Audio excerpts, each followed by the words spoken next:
प्रातस्मरणीयानाम् अस्माकम् आचार्यवर्याणां ब्रह्मश्री कन्दाडे रामानुजाचार्य स्वामिनां पवित्र स्मृतौ आयोजितायाम् अस्यां व्याख्यानमालायां समेषां भवतां स्वागतं व्याहरामि। तथा अद्यतन व्याख्यान कुसुमौ ग्रथितुम् उपस्थिताः अस्माकं परमादरणीयाः आचार्याः कोराड सुब्रह्मण्यं महोदयाः ते तावत् एकेनैव निमन्त्रणेन अस्माकं प्रार्थनाम् उदरीकृत्य अत्र उपस्थिता इति अस्माकम् अहोभाग्यम्। एते आचार्याः यथा भवन्तः सर्वेपि जानन्ति स्वनामधन्याः विभिन्नेषु शास्त्रेषु नदीष्णाः इति वक्तुं शक्यते यत् शास्त्ररहस्यं जानानाः विरला एव भवन्ति। तत्रापि कस्मिंश्चित् एकस्मिन् शास्त्रे कृतपरिश्रमाः दृश्येरन्नाम। तथापि विभिन्न शास्त्रेषु परस्पर समन्वयं साधयित्वा तद् रहस्यम् अवबोधयन्तः अतिविरलाः। तादृशेषु महत्सु विद्वत्सु अत्र भवताम् आचार्याणां नाम श्रूयते आभारतम्। तेषां भाषाशास्त्रे, व्याकरणशास्त्रे, मीमांसाशास्त्रे, वेदान्तशास्त्रे तदितरशास्त्रेषु च कीदृशं तलगामि पाण्डित्यमिति वयं बहुधा बहुभ्यः व्याख्यानेभ्यः श्रुतवन्तः। शास्त्र स्वरूपं क्वचित् ज्ञायते, परन्तु शास्त्र रहस्यं तावत् तपो विना न लभ्यते इति साधारणतया भवति। अत इमे तपस्विनः अस्माकं प्रार्थनानुसारम् अत्र पुराण व्याख्यानमाला कुसुमं ग्रथितुम् उपस्थिताः। आदौ आचार्यान् सप्रश्रयं नमस्कृत्य भवतां सर्वेषां व्याख्यानमालायाः लाभो भवतु इति धिया संस्कृतपरिषदा आयोजितायाम् अस्यां व्याख्यानमालायां महता प्रेम्णा उपस्थिताः अस्माकं ज्येष्ठाः परमादरणीयाः नीलकण्ठं महोदयाः तथा प्रोफेसर रमादेवी महोदया अत्र द्रष्टुं न शक्यते। इतरे च ज्येष्ठाः अत्र भवेयुः। यदि मम प्रमादवशात् तेषां नाम न गृहीतं क्षन्तव्योऽयं। तथा नामग्राहं प्रत्येकमपि ज्येष्ठं प्रणिपत्य अद्यतन व्याख्यानमालायाः आरम्भं कर्तुम् अयम् अनुमन्तव्यः इति ज्येष्ठान् प्रार्थये। नमो नमः। इदानीम् आचार्याः स्वव्याख्यानविषयम् उपस्थापयन्ति। नमो नमः सर। श्री गणेशाय नमः।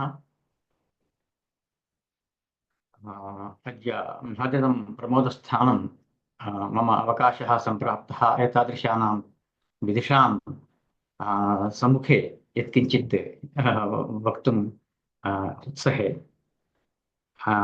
यत्किञ्चित् संस्कृतं तेलुगुभाषायामपि किञ्चित् वक्ष्यामि। उक्तः तेलुगु संस्कृतं द्वयोरपि भाषयोः वक्तुं शक्यते इति।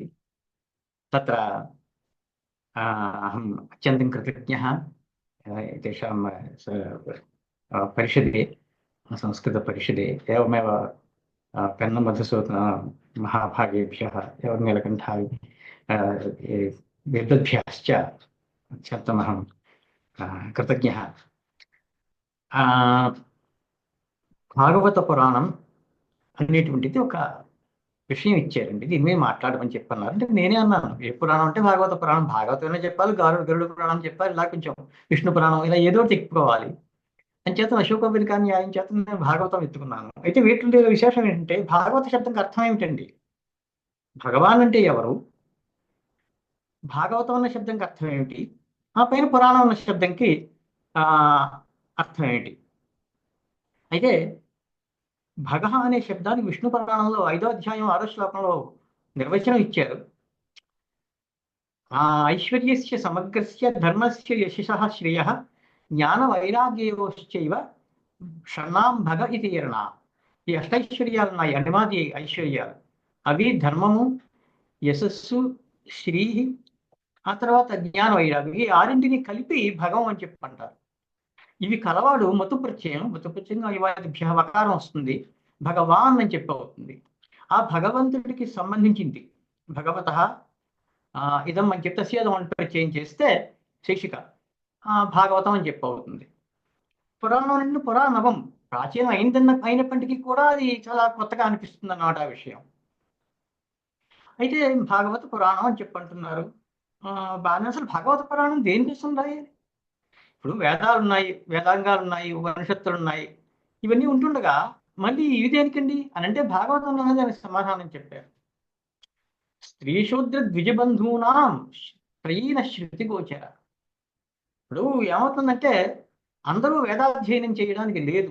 చాలా మంది అంటుంటారు అందరూ చదవచ్చు, మీరు ఏదో చేయకుండా చేస్తున్నారని. అలాంటిదేం లేదు. అపౌరుషేయమైనటువంటి అంటే బ్రహ్మ నుంచి మనకి బయటికి వచ్చినటువంటి వేదాలు బృహదారణ్యక ఉపనిషత్తులో చెప్పారు, యస్య మహతో భూతస్య అని చెప్పని. ఈ నిశ్వాస రూపంలో వచ్చినటువంటి వేదాలు ఏవైతే ఉన్నాయో వాటిని అధ్యయనం చేయడానికి కొన్ని నియమాలు పెట్టారు. అందులో తైత్రీయారణ్యకంలో ద్వితీయాధ్యాయం ఉంది, స్వాధ్యాయ బ్రాహ్మణం అంటారు. దాంట్లో యజ్ఞోపవీత్యేవాధీజీత అని చెప్పింది వేదం. అంటే యజ్ఞోపవీతం ఉన్నవాడు మాత్రమే చేయాలి అని చెప్పని అధ్యయనం. అయితే ఈ పూర్వకాలంలో స్త్రీలు కూడా పరాకల్పేషు నారీనామని చెప్పని యక్షస్మృతులు అక్కడ చెప్తున్నారు. అప్పుడు ఉండేది. యుగ ధర్మాలు మారుతుంటాయి కాబట్టి కలియుగంలో మాత్రం కేవలం యజ్ఞోపవీతం గల వాళ్ళు ఈ రకంగా అధ్యయనం చేయడానికి వాళ్ళే అర్హులు అని చెప్పి నియమించారు. కాబట్టి ఆ వేదాంగాలు చదవాలి, దర్శనాలు చదవాలి. అది చాలా కష్టతరమైనటువంటి పని. పెద్ద పెద్ద పండితులకే వేదాలు అర్థం కావడం కష్టమవుతుంది. సామాన్య జనులకి అందులో ఉన్న విషయాలు ఎలా తెలుస్తాయి? ముఖ్యంగా ధర్మం, తత్రాపి కూడా మోక్షం పొందడం ఎలాగా, ఇలాంటి విషయాలు ఎలా తెలుస్తాయి? అందుకోసం ద్విజబంధూనాం, ద్విజ అంటే బ్రాహ్మణుడు. శంకరాచార్యులు భాష్యంలో చెప్తారు ఉపనిషత్తులో, బృహదారణ్యకం అనుకుంటా. ఏమయ్యా నువ్వు బ్రాహ్మణుడు అంటే ఒక బ్రాహ్మణుని చూపించి అయ్యో ఆయన మా బంధువు అండి అని చెప్తున్నట్ట. అంటే నేను కాదు అని చెప్పడం పరోక్షంగా. వాళ్ళని ద్విజబంధువులు అంటారు. దంత ప్రాణ ద్విజ అని చెప్పాను, 2 జన్మలు కలవాడు ద్విజులు బ్రాహ్మణులు అని చెప్పి. ఉపనయనం తర్వాత ఆచార్యుడి తండ్రిగాను గాయత్రి తల్లిగాను ఉండడం చేతను 2వ జన్మ వస్తుందని మనుస్మృతి చెప్తుంది. సరే, ఇది వీళ్ళ కోసం అని చెప్పి భాగవతాన్ని రాస్తున్నానండి అని చెప్పని ఈయన అవసరం ఎందుకు వచ్చిందంటే అందుకోసం వచ్చిందనమాట. అయితే దీంట్లో విశేషం ఏంటంటే మామూలుగా భక్తి, కర్మ, జ్ఞానం అని చెప్పని 3 మార్గాలు ఉన్నాయి దీన్ని మోక్షాన్ని సాధించడానికి. జ్ఞానదేవత కైవల్యం అని చెప్పడం చేతను జ్ఞానం పొందడానికి భక్తి ఒకటి, కర్మ ఒకటి, 2 కూడా మార్గాలుగా ఉపయోగపడతాయి. అంటే మనస్సుని నిష్కల్మషంగా చేయడం కోసం ఈ భక్తి ఉపయోగపడుతుంది. అలా కర్మ కూడా అంతే. రాగి చెంబుని తామగా దాని యొక్క అసలు రంగు బయటపడుతుంది. శుద్ధి, చిత్తశుద్ధి అన్నమాట. చిత్తశుద్ధి ఏర్పడుతుంది. చిత్తశుద్ధి ఏర్పడిన తర్వాత తద్వారా ఈ జ్ఞానం కలుగుతుంది. జ్ఞానదేవత కైవల్యం. కైవల్యం అన్నా, సాయుధ్యం అన్నా, ముక్తి అన్నా ఇవన్నీ కూడా మోక్షానికి ఉపయోగించేటువంటి పర్యాయ శబ్దాలు అన్నమాట. అయితే ఇక్కడ ఏం జరుగుతోంది? ఈ కొంతమందికి శంకరాచార్యులు ఇలాంటి వాళ్ళకి, పెద్ద పెద్ద వాళ్ళకి, రామానుజాచార్యులు కానీ పెద్ద పెద్ద వాళ్ళకి యోగులు అన్నమాట, మధ్వాచార్యులు కానీ, వారికి జ్ఞానం ద్వారా సాక్షాత్తుగా మోక్షం లభించేస్తుంది. కానీ అందరికీ అలా జరగదు. అది పూర్వజన్మ సుకృతాన్ని బట్టి ఉంటుంది. అయితే అది శంకరాచార్యులు జాతక చక్రం చూసినట్లయితే ఈ విషయం స్పష్టంగా ఉంటుంది. కర్కటక లగ్నంలో పుట్టిన ఆయనకి వివాహం ఎందుకు కాలేదు శంకరాచార్యులకి అనేది ప్రశ్న. అది దశమాధిపతి రాజ్యస్థానం అంటాం. రాజ్యాధిపతి చాలా బలంగా ఉండడం చేతను ఇంకా పునః జన్మ లేదు. తత్రాప ఆయుష్కారకుడు శని, వాడు బలంగా లేడు. ఆయుష్ స్థానం కూడా బలహీనంగా ఉంది. కాబట్టి అల్పాయుష్ గురించి మనం మాట్లాడబోతున్నాం. జ్యోతిష్ శాస్త్రం ప్రకారం 30 సంవత్సరాలు కొంచెం అటు ఇటు ఉంటే అల్పాయుష్ అవుతుంది. అందుకోసం ఏంటంటే ఇంకా వివాహం అనేది లేదు, ఇంకా సాక్షాత్తు మోక్షమే. ఈ రకంగా ఉంటుంటే ఏం జరిగింది? ఇంకొక తెలుగు పోతన భాగవతంలో, సంస్కృత భాగవతంలో కొంచెం సూక్ష్మంగా సంగ్రహంగా చెప్పారు. దాన్ని చాలా వివరంగా చెప్పుకొచ్చాడు పోతనామాచ్యుడు. అసలు ఎందుకు అవసరం అవుతుంది ఇక్కడ ఈ భాగవతం అనేటువంటిది ఏంటి సంగతి సమాచారం అని చెప్పి. అయితే అలసులు మందబుద్ధియుతులల్పతరాయువులు ఉగ్రరోగ సంకలితులు మందభాగ్యులు సుకర్మములెవ్వియు చేయజాలరీ కలియుగమందు మానవులు గావునం ఎయ్యతి సర్వ సౌఖ్యమయ్యలబడునేమిటంబడము ఆత్మకు శాంతి మునీంద్ర చెప్పవే అడుగుతున్నారు మునీంద్రుని. ఏమయ్యా అలసులు, అలసత్వం ఇది చాలా ఎక్కువగా ఉంటుంది. ముఖ్యంగా కలియుగంలో మాట్లాడుతున్నాడు. మనకి ఎలా ఎదురుకుండా కనబడుతున్నాయి ఇప్పుడు పరిస్థితులు, పెద్దగా వివరణ అక్కర్లేదు. మందబుద్ధియుతులు, ఎంతసార్లు ఎన్నిసార్లు చెప్పినా అర్థం కాదు. ఓ శాస్త్రం వ్యాకరణం చదివాడు, అయింది. జ్యోతిషం మొదలెట్టాడు, జ్యోతిషం చదివేసరికి వ్యాకరణం మర్చిపోయాడు. పూర్వమీమాంస చదివి జ్యోతిషం వ్యాకరణం రెండు మర్చిపోయాడు. మందబుద్ధియుతులు అంటే బుద్ధిస్థానం పంచమ స్థానం జ్యోతిషం ప్రకారం. అది బుద్ధి కారకులు కూడా గురవుతాడు. సామాన్యంగా బలహీనంగా ఉంటుంది అన్నమాట చాలా మందికి. మందబుద్ధియుతులు అల్పతరాయువులు, పూర్ణాయుష్ 60 పైన, ఆ కిందకు వస్తే ఇంకా మధ్యాయుష్ 40 ఏళ్ళగా 30 ఏళ్ళగా అల్పతరాయువులు. తరప్రత్యయం అంటే ఇంకా అంతకంటే కూడా తక్కువగానే ఉంటుంది వయస్సు, పెద్దగా ఆయుష్ ఇదే ఉండదు, కానీ చచ్చిపోతుంటారు.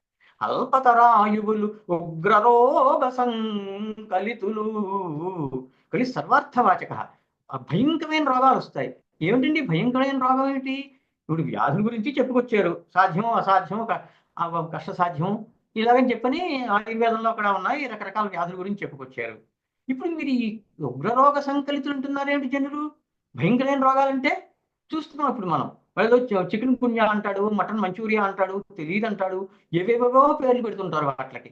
దానికి సరిగ్గా వీళ్ళకి అసలు ఎందుకు వచ్చింది ఈ రోగం ఏమిటని కానీ, దానికి ఏం చేస్తే ఆ వ్యాధి తగ్గుతుందని కానీ, తగ్గనటువంటి వ్యాధుల గురించి కూడా పాణిని మహర్షి ఆయుర్వేదంకి సంధానం చేస్తూ ఆయన చెప్పుకొచ్చాడు అథర్వవేదంలో, ఈ తగ్గినటువంటి రోగాలు ఉన్నాయని చెప్పని. ఈ రకమైన రోగాలతో బాధపడుతుంటారు. ఉగ్రరోగ సంకలితులు మందభాగ్యులు. భాగ్యం అంటే అదృష్టం, అంటే చక్కటి ఓ ఇల్లు, చక్కటి భార్య, సంతానం, ముఖ్యంగా ఆరోగ్యం ఉన్నటువంటి, ఆరోగ్యంతో కూడినటువంటి జీవితం, ఇలాంటివి ఉండడం అనేది అదృష్టం. ఈ అదృష్టం అనేటువంటిది తక్కువగా ఉంటుంది. మందభాగ్యులు సుకర్మములెవ్వియు చేయజాలరు, మంచి పనులు ఏం చెయ్యలేరు. అది ఎప్పుడు మా గురుగారు ఒకసారి చెప్తుండేవారు, భాగవతంలో ఎక్కడ చెప్పారయ్యా అని. కలియుగంలో కాశీకి వెళదాం అంటే వెళ్ళిన పుణ్యం వచ్చేస్తుందిట. కృతయుగంలో గోహత్య చేద్దామని అనుకుంటే చాలా పాపం వచ్చేస్తుందిట. అంటే ఏంటన్నమాట, ఆ ఆలోచన వాళ్ళకి ఉండవు అన్నమాట. సరే, ఇది కొంచెం అటు ఇటుగా అన్వయిస్తుంది. ఈ కలియుగం కావున అయ్యది సర్వ సౌఖ్యమయ్యలవడు ఏమిటనుబదమున ఆత్మకు శాంతి మునీంద్ర. ఆత్మకు శాంతి, ఇక్కడ ఆత్మశబ్దం మనస్సు. ఆత్మకి శాంతి ఉంటే అశాంతి కూడా ఉండాలి. ఆత్మకి శాంతి అశాంతి ఉండవు. ఇక్కడ ఆత్మ అనే శబ్దం కొన్ని చోట్ల దాని శరీరం అనే అర్థంలో వాడతారు, కొన్ని చోట్లేమో ఇలాగా మనస్సు అని వాడతారు. అంటే మనశ్శాంతి దేని చేతనం వస్తుంది.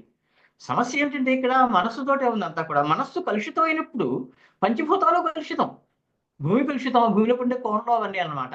జలం కలుషితం, వాయువు కలుషితం, ఇవన్నీ మనం పెద్దగా వివరించక్కర్లేదు, ఇవాళ మనకి అనుభవంలో ఉన్నటువంటివి. కాబట్టి దానికి ఏమిటో చెప్పవయ్యా అని చెప్పని ఈ ప్రశ్నిస్తాడు. అంటే దీంట్లో మొత్తం సారాంశం అంతా పెట్టేశాడు అనమాట.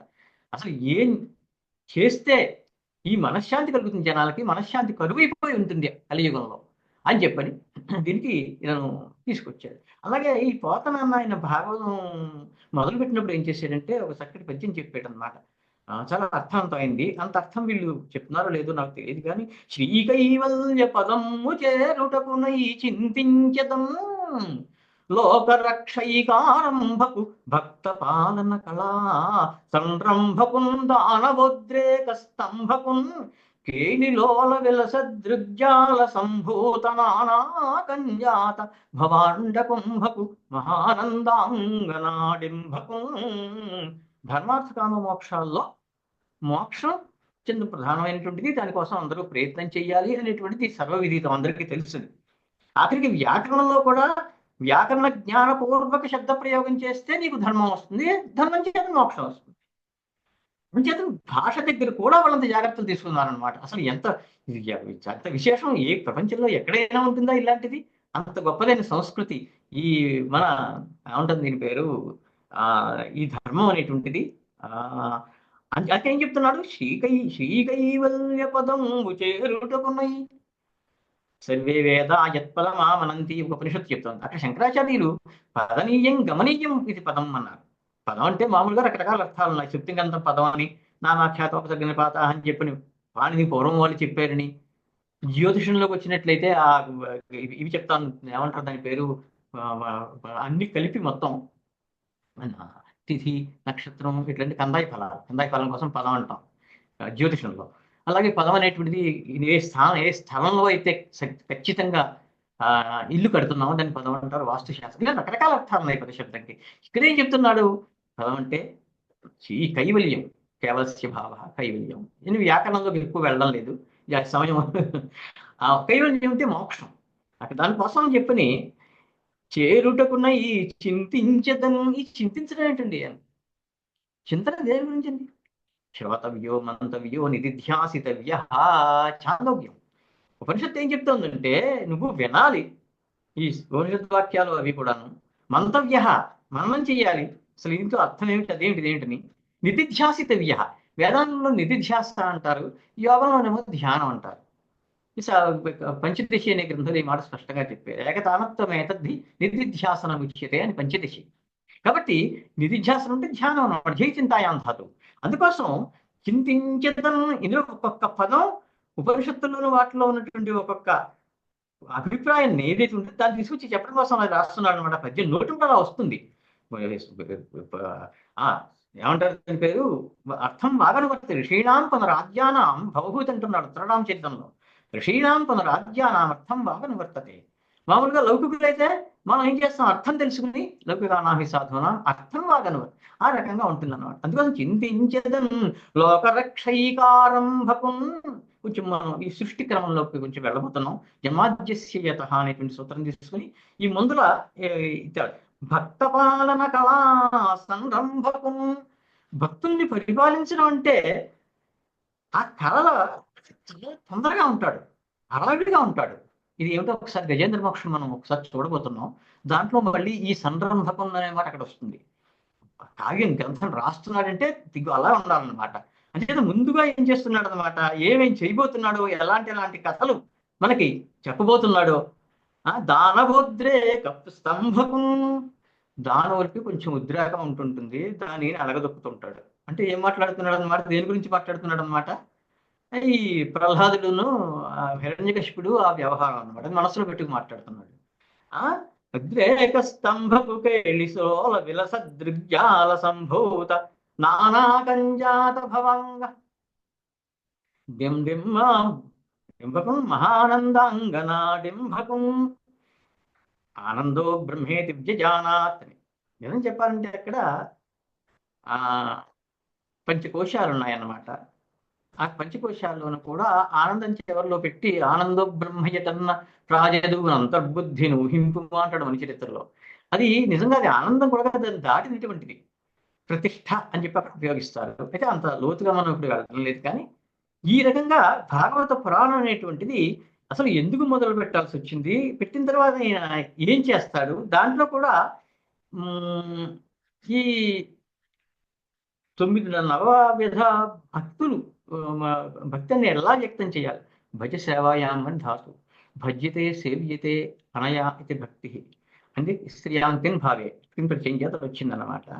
ఇది ప్రహ్లాదుడి ద్వారా చెప్పిస్తాడు. ఎవరు, వ్యాస మహర్షి.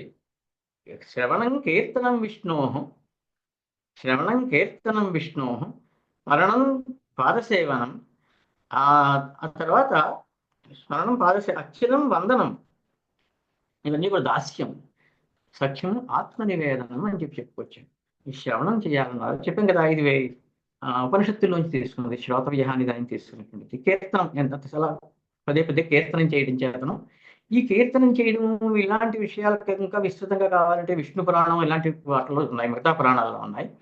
అలాగే స్మరిస్తుండాలన్నాడు. పాత సేవనం, అర్చనం, పూజలు అవి చేయడం, షోడశోపచార పూజ కానీ చేయడం. అంటే ఎవరికి ఏది ఇష్టం అయితే వాళ్ళకున్న ఆనుకూల్యాన్ని బట్టి, శక్తిని బట్టి అది వివరిస్తాను. వందనం, నమస్కారం చేయాలంటున్నాడు. నమస్కారం అంటే ఏంటండి అర్థం?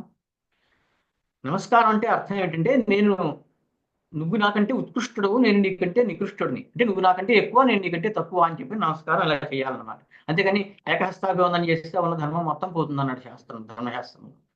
అచేతనం బంధనం అనేటువంటి దానికి అర్థం అదనమాట. అసలు సామాన్యంగా జనాలకి చాలా మందికి అర్థం తెలియకుండానే నడిచిపోతుంది లోకంలో. అనేక ఏ శబ్దం పడితే ఆ శబ్దం అలా వాడేస్తున్నారు. అయితే దానికి వాడు గురువుల దగ్గర కూర్చుని నేర్చుకోవాలి. ఆ తర్వాత ఈ అర్చనము ఇన్ని ఎందుకు చెప్తున్నారండి, ఏమిటి సంగతి అని. ఇది గౌతమ ధర్మశాస్త్రంలో 3వ అధ్యాయంలో అష్టౌ ఆత్మగుణా అని చెప్పారు. ఈ అష్టౌ ఆత్మగుణా దాంట్లో ఒకటి అనాయాస అని చెప్పాను. ఈ అనాయాస అంటే ఏమిటంటే, అది ధర్మం అని చెప్పని వేదాల్లో కానీ, శాస్త్రాల్లో కానీ, పురాణాల్లో కానీ విహితం అయినప్పటికీ కూడా నీకు కనుక శ్రమ లేదు, పర్వాలేదు, శక్తి ఉంది, నేను చెయ్యగలను అనుకుంటేనే నువ్వు ఆ పని చేయి, లేకపోతే చేయొద్దు. దీని అనాయాస అన్నారు. అదే ఆత్మగుణం. అంచేత ఇక్కడ ఏం చేస్తున్నారు, ఆఖరికి నువ్వు ఈ శ్రవణం, కీర్తనం ఇవన్నీ చేయలేకపోతే చెప్పలేము. వయస్సు రీత్యా కావచ్చు, ఆరోగ్య రీత్యా కావచ్చు, అక్కడున్న కాలమాన పరిస్థితుల ద్వారా కావచ్చు, కొన్ని చేయగలుగుతాం, కొన్ని చేయలేకపోతాం. అందుకోసం ఇక్కడ ఏం చేస్తున్నారన్నమాట, ఇన్ని రకాలు ఇస్తున్నారు. అలాగే పూర్వమీమాంస 1వ అధ్యాయం 4వ పాదం 30వ సూత్రంలో శబరస్వామి అంటున్నారు, ఆఖ్యాత శబ్దానామర్థం బ్రవతాం శక్తి సహకారిణి. ఏమండి, ఆఖ్యాత శబ్దాలు ఉన్నాయి. ఏదో జ్యోతిష్టోమైన స్వర్గకామో ఏ చేత, దక్షిపౌర్ణమాసాభ్యాం స్వర్గకామో ఏ చేత, రాజా రాజసూయేన యజేత, ఇలా రకరకాలైనటువంటి యాగాలు ఇవన్నీ చెప్పారు. ఆ యజేత అంటున్నాడు కదండి, అక్కడ శక్తిని కూడా చేర్చండి అంటున్నాడు శబరస్వామి. అంటే ఏమిటి, నీకు మానసిక శక్తి, శారీరక శక్తి, ఆర్థిక శక్తి, ఈ 3 శక్తులు ఉంటేనే నీకు అది నడుస్తుంది. అంచేత అది లేనప్పుడు అది చెయ్యకు. ఏదో చెప్తాడు, శివరాత్రి నాడు ఉపవాసం చేయాలి అని చెప్పి అంటాడు, బాగానే ఉంది. కానీ 11:30కి నాకు కళ్ళు తిరుగుతాయి. ఇంక ఉపవాసం ఏం చేస్తాను, చెయ్యం. శివరాత్రి జాగృయాత్ అంటాడు, జాగరణ చేయాలి. కానీ జాగరణ పడితే శరీరానికి, పడకపోతే ఏమీ కాదన్నాడు. దీని యథాశక్తి అంటారు. కాబట్టి 6వ అధ్యాయం పూర్వమీమాంసా శాస్త్రంలో నిత్య నైమిత్తిక కర్మలకి కొంత వెసులుబాటు ఇచ్చారు. ఏమిటండి ఆ వెసులుబాటు అంటే, నీకు ఎంతవరకు శక్తి ఉంటే అంతవరకు చేయి, నీకు ఎంతవరకు సాధ్యపడితే అంతవరకు చేయి. సంధ్యావందనం చేయాలి, అహరహ సంధ్యా ఉపాసీత, బాగానే ఉంది. కానీ ఈ సంధ్యావందనం చేయడం ద్వారా అనారోగ్యం కావచ్చు, ఇంకోటి కావచ్చు, అటువంటిప్పుడు కనీసం అర్ఘ్యప్రదానం చేసి వదిలేయాలి. అలాగే ఈ అర్ఘ్యప్రదానం కూడా మనిషి లేచి చేయలేని పరిస్థితుల్లో మానసికంగా దాన్ని అర్ఘ్యప్రదానం చేయాలి అని చెప్పని ధర్మశాస్త్రాలు ఇంకా అనేక విషయాన్ని చర్చలు ఉన్నాయి. కాబట్టి ఈ చెప్పిన వాటిలో ఈ శ్రవణం, కీర్తనం, తర్వాత ఏమో ఈ శరణం, ఇవన్నీ కూడా పాదసేవనం, ఇవన్నీ కూడా ఎంతవరకు సాధ్యపడితే అంతవరకు చేయొచ్చును, అందరికీ అనుకూలంగా ఉంటుంది కదా అని చెప్పారు. దీంట్లో ఒక విశేషం ఏంటంటే, భాగవతం అనేటువంటిది కర్మ ప్రధానం కాదు, భక్తి జ్ఞాన ప్రధానం. ఇక్కడ భక్తిని ఎక్కువగా తీసుకుంటారండి. అవునండి. దీంట్లో భక్తి అన్నప్పుడు ఏం చేశారంటే, భజ సేవాయాం, ఈ భక్తి అనే దానికి అర్థం ఏంటన్నప్పుడు నారద భక్తి సూత్రాల్లో కానీ, లేకపోతే వివేక చూడామణిలో కానీ అనేక చోట్ల స్వస్వరూపానుసంధానం భక్తి రీత్యభిధీయతే. నువ్వు తనే అనుకో. గోపికలు వాళ్ళు కూడా దాని గురించి ఒక 2 నిమిషాల తర్వాత చెప్తాను. ఈ తనే ఆ భక్తి, వాళ్ళకి కృష్ణ భక్తి అంత ఉందన్నమాట. దాన్ని ఆ రకంగా వాళ్ళు వ్యక్తపరిచారు. అయితే ఈ మిగతా అనేటువంటి కర్మలు, జ్ఞానం అనేటువంటిది చాలా కష్టం. ఎక్కడో 1కి 100కి ఒకళ్ళకి వస్తే గొప్ప, జ్ఞానం ద్వారా మోక్షం. ఇంకా కర్మలు, ఈ కర్మలు కూడా చెయ్యొచ్చు, సందేహం లేదు అందులోనూ. అయితే దీంట్లో ఏంటంటే, అందరూ ఈ కర్మలన్నీ చెయ్యలేరు. పొద్దున్నే నిద్ర లేవాలి, పెద్దవాళ్ళు స్నానం చేయాలి, ఆ తర్వాత నిత్యకర్మలు ఏవో అనుష్ఠానం చేయాలి. ఇవన్నీ చేసిన తర్వాత అప్పుడు భోజనం చేయాలి, ఆహారం తీసుకోవాలి. నిజానికి సంధ్యావందనంకిను ఈ ఆహారానికి కూడా సంబంధం లేదు. అహర సంధ్యాముపాసేత, సంధ్యాకాలంలో సంధౌభవ సంధ్య, ఆ సంధ్యాకాలంలో చేయాలి. కొంచెం నీరసంగా ఉన్న, ఏదైనా వ్యాధి కారణాలన్నా, కొంచెం ఏదైనా ఆహారం తీసుకున్నా, ఫలాహారం తీసుకుని చేసిన సంధ్యావందనం పంపే మునిగిపోదు. అలాగే ఈ మిగతా కర్మలు ఏవి ఎంతవరకు వీలైతే అంతవరకు చేయమన్నాడు. దీంట్లో మోక్ష సాధన సామగ్ర్యాం భక్తిరేవ గరీయసి అంటున్నాడు నారద భక్తి సూత్రాల్లో. అయితే మోక్షాన్ని సాధించేటువంటి సాధనాలు 3 ఉన్నాయనుకున్నాం, భక్తి, కర్మ, జ్ఞానం అని. వాటిలో ఈ భక్తి అనేటువంటిదే గొప్పది అన్నాడు. ఎందుకంటున్నాడు ఈయన, భక్తి అనేటువంటిది అందరికీ అందుబాటులో ఉంటుంది. కర్మలు చాలా మందికి అందుబాటులో ఉండవు. ఆ నియమాలు ఆచరించాలి, ఆహార విహారాలు ఉంటాయి, వీటన్నింటినీ కూడాను. అంచేతను ఈ భక్తి అని భక్తి అనేటువంటిది ఇంత గొప్పది మిగతా వాటిల కంటేను అని చెప్పి ఆయన చెప్తున్నారు. అలాగే ఇప్పుడు దీంట్లో వచ్చేప్పటికి ఏమైందంటే మనం భాగవతంలో ఈ విషయాలు చర్చిస్తున్నాం, ఇన్ని ఉన్నాయని చెప్పని. అప్పుడు ఈ బ్రహ్మబంధు అయిపోయింది కదా. ఒక్కసారి మనం ఈ దీని పేరేమంటారు, గజేంద్ర మోక్షం అనేటువంటిది ఉంది కదా, దాన్ని తీసుకుని కొంచెం సేపు దాని గురించి చర్చిద్దాం. ఈ గజేంద్రుడుని అటగాంచన్ కరిణీ విభుండు నవఫుల్లాంభోజ కల్హారమున్ నటదిందిందిరవారమున్ కమఠమీనగ్రాహ దుర్వారమున్ పటహింతాల కటాలసాలసాల సుమనోవల్లీ కుటీతీరమున్ చెటులొద్ధూతమరాళ చక్ర బక సంచారం కాసారమున్ చాలా అందంగా ఉంది అని చెప్పని ఈ వర్ణించేటప్పుడు ఇతను ఒక కాసారం అంటే చెరువు అంటాం కదా మామూలుగా. చెరువు అంటే ఏదో మామూలు పాడుపట్టిన చెరువు కాదు, చక్కని చెరువు అన్నమాట. కృష్ణుడికి కూడా అలాంటి వద్యముడు చెప్తాడు చక్కగా.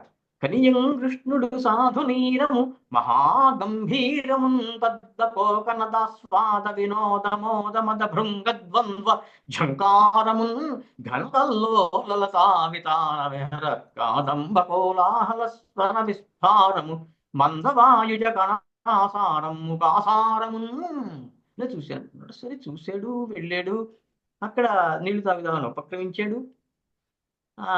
ఈ లోపల ఏం జరిగింది, ఒక మసలొచ్చి పట్టుకోవడంతో వీళ్ళు 1000 సంవత్సరాలు అంటారు. ఈ సంవత్సర శబ్దంకి పూర్వమీమాంసలో దినము అని అర్థం చెప్పారు, ఒక రోజు అన్నమాట. సంవత్సరం అంటే సంవత్సరాలు కాదండి అక్కడ అర్థం. 11వ అధ్యాయం పూర్వమీమాంసలో ఈ విషయం చర్చించారు. అక్కడ అన్ని రోజులు అని చెప్పని, అంతే తప్ప 1000 సంవత్సరాలు చేసేడు అంటే వినడానికి కూడా అంత అదే అర్థవాదాలు ఉన్నాయి కొన్ని మీమాంసలో ఈ విషయం వివరిస్తారు. అర్థవాదాలు కొంచెం అవసరమైంది కాబట్టి దాన్ని వివరిస్తారు.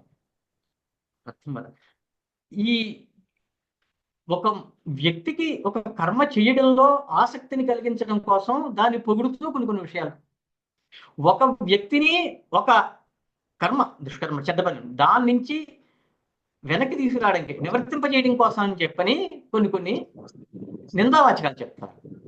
అంటే స్తుత్యర్థవాద నిందార్థవాద అని 2 రకాలు ఉన్నాయి. ప్రపంచంలో 2 వాక్యాలు ఉన్నాయి, విధి నిషేధం. ఈ పని చెయ్యి, ఈ పని చెయ్యకు, అంతే. మరి ఏమండి ఇప్పుడు వర్ణంలో అవి ఉంటాయి కదా, కావ్యాల్లోనూ అక్కడ ఇక్కడ వర్ణిస్తారు. రామో విగ్రహవాన్ ధర్మ అవాలా అని చెప్పి రామాయణంలో అక్కడ అవన్నీ ఏమిటండి, అవన్నీ కూడా ఆ వ్యక్తిని ఆచరించే వ్యక్తిని స్తుతించడం ద్వారా జనాలు కూడా ఆ ధర్మ మార్గంలో వెడతారు. అందుకోసం అని చెప్పి అవి చెప్తారు. వాటిని వాచ్యార్థం తీసుకోకూడదు. వేదం నుంచి కూడా ఉదాహరణ ఇవ్వచ్చు.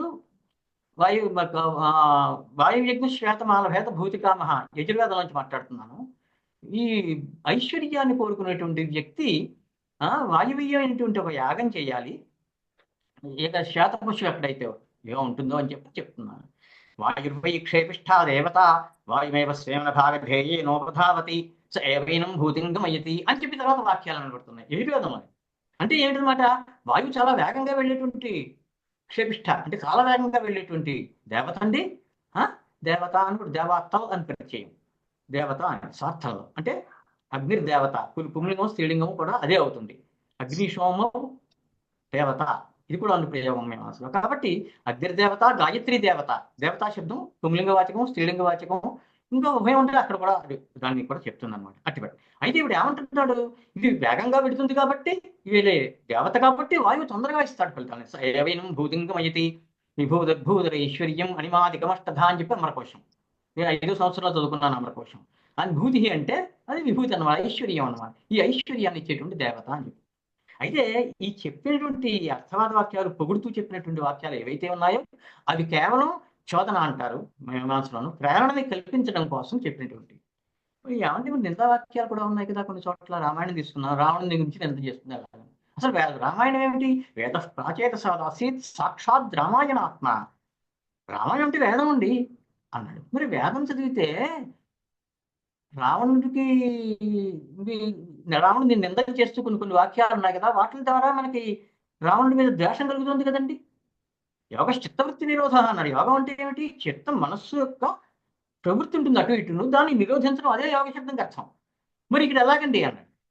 అంటే ఏమవుతుంది ఈ అలా అంటే అప్పుడు ఏం చేశారంటే పూర్వమీమాంసా శాస్త్రంలో మొదటి అధ్యాయంలో శబరస్వామి ఆయన నహి నిందా న్యాయం అని ఒక న్యాయం చెప్పారండి. న్యాయం అంటే అనేక చోట్ల అనుసరించేటువంటి సామాన్యమైనటువంటి నియమం అన్నమాట. న్యాయం అంటుంటారు శాస్త్రాల్లో. ఏమని చెప్తున్నాడు? నిందా నింజన్ నిందితుం ప్రయుజ్యతే కింతర్హి నిందితాత్ ఇతరత ప్రశంసితుం తత్ర నా నిందితస్య నిందాగమ్యతే కింతు కింతు ఇతరస్య విధి. ఇది న్యాయశరీరం. ఏమంటే నింద అనేది ఎందుకు ప్రయోగిస్తున్నారంటే నా నిందితుడు ఎవరైతే రావణుడు ఉన్నాడో అతన్ని నిందించడానికి కాదండి. మరి ఏమిటండి, ఇతనికంటే వేరే అతను ఉన్నాడు రాముడు, అతన్ని స్తుతించడం కోసం. అంటే ఇక్కడ నిందకి అర్థం ఏమిటి అంటే, రావణ నిందకి అర్థం ఏమిటంటే రామస్తుతి, అంతే తప్ప రావణ నింద కాదు. అది రావణ నిందనే మీరు అలా తీసుకున్నట్లయితే వాచ్యార్థం, అప్పుడు ఏమవుతుంది? మీకు రావణుడి మీద ద్వేషం కలుగుతుంది. అంటే రామాయణం అనే వేదం చదవడం చేతనో మనకి ద్వేషం కలుగుతుంది అన్నమాట. అది అలా వీలేదు, అలాగా జరగకూడదు. దాని తాత్పర్యం అది కాదు కదా. అందుకోసం ఏం చేశారంటే ఈ అర్థవాదాలు ఏవైతే ఉన్నాయో, అంటే స్థుతివాచకాలు కానీ నిందావాచకాలు కానీ, వాటికి స్థుతిలోకే అర్థం. మీమాంసలో సూత్రం ఉందండి, జైమిని మహర్షి రాసింది, విధినా ఏకవాక్యత్వ స్తుత్యర్థాన విధేనాస్తిహో అని చెప్పని. విధివాక్యాలతోటి మీరు కలిపేయండి స్థుతివాక్యాలని. కాబట్టి స్థుతిపరచగినటువంటి వాయువీయమైన యాగం ఎక్కడ శ్వేతపశు ఉంటుందో దాన్ని మీరు ఆచరించండి, మీకు ఐశ్వర్యం కావాలంటే. ఇది మహావాక్యాన్ని. ఇవన్నీ శాస్త్రాలన్నీ పరస్పరం కలిసిపోయి ఉంటాయి అన్నమాట. వీటిని పరస్పరం సమన్వయం చేస్తూ చెప్పాల్సి ఉంటుంది. కాబట్టి రామాయణం మీద ప్రవచనం ఇచ్చేటువంటి వాళ్ళు ప్రతి వాళ్ళు కూడా ఈ విషయం స్పష్టంగా చెప్పాలి. ఏమిటి? రావణ నిందకి తాత్పర్యం రామస్తుతి. ఏమంటారంటే ఏదో నహి నహి రక్షతి రుక్మీకరణే భజగోవిందం భజగోవిందం అంటే ఏంటి? వేదాంతం చదువు, వ్యాకరణం చదవద్దనా? మరి ఆయన వ్యాకరణ శంకరాచార్యులు. దాని అర్థం అది కాదండి. వ్యాకరణాన్ని నిందించడంలో తాత్పర్యం కాదండి.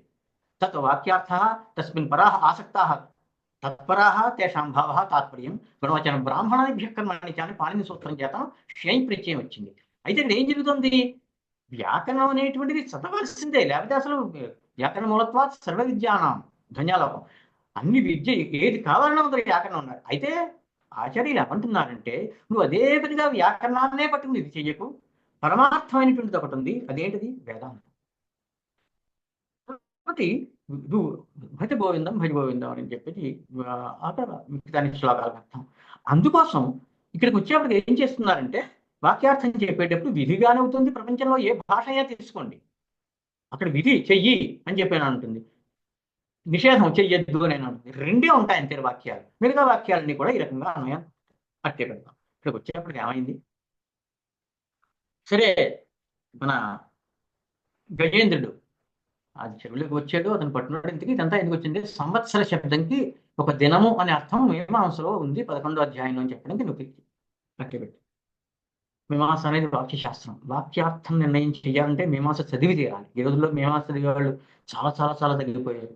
ఒకళ్ళు ఇద్దరు ఉన్నారు మహా అయితే. అట్టేపెట్టి చేస్తే నీళ్ళు తాగుతున్నాడు, పట్టుకున్నాడు. అనేక రోజులు అయిపోయింది, ఇన్ని రోజులు అయిపోయింది. ఇంకోటి, ఈ శతం సహస్రం ఇలాంటి శబ్దాలు ఉన్నాయే, ఇవి పరిమళ వ్యాఖ్యానంలో చెప్తారు వ్యాఖ్యాత. ఇవి అధిక వాచ్యాలు, అంటే ఎక్కువగా అని చెప్పి చెప్పడం కోసం చెప్పినవి తప్ప నిజంగా ఖచ్చితంగా అది అలా తీసుకోమని చెప్పడం కాదు. కానీ తాత్పర్యం తీసుకోవాలి. ఈ తాత్పర్యం అనేది ఒక్క మాట చెప్తాను. తల్లి ఉంది బయట, మాఘమాసం బయట ఏదో పెరుగు అవి పెట్టి ఏదో పూజ పునస్కారం చేస్తుంది. ఒక ఏదో వస్తువు ఏదో మర్చిపోయి ఇంట్లోకి వెడుతుంది తేవడానికి, ఈ లోపల వచ్చి కాకులు వస్తాయి. కాకులు వచ్చి ముట్టుకుంటాయని చెప్పని కుర్రాడికి, చిన్న కుర్రాడికి ఒక కర్ర ఇచ్చి కాకులు చూస్తుండు, కాకేభ్య దధిరక్ష్యతాం, ఆ వాక్యం సంస్కృతంలో అలా అంటారు అని చెప్పింది. కుర్రాడు కూర్చున్నాడు.